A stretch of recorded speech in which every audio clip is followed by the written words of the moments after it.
IRS Form 433D is the IRS Installment Agreement form that an individual taxpayer must fill out after submitting Form 9465. It allows the IRS to set up automatic payments with a taxpayer. pdfFiller provides you with an up-to-date fillable template of IRS Form 433D that you can easily complete, sign, and submit online. Fill in the name and address of the taxpayer, including Social Security numbers for the taxpayer and spouse. Indicate the initial payment amount you're enclosing with your Form 433D, followed by the amount you intend to pay per subsequent month. Once every field has been completed and checked off, date and sign your IRS Form 433D directly in the pdfFiller editor. Then, click Done to save the changes you've made. Choose what you would like to do with your document next.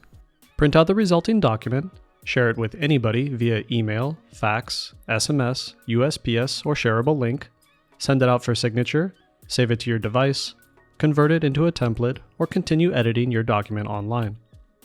Give pdfFiller a try and start saving your time and resources today.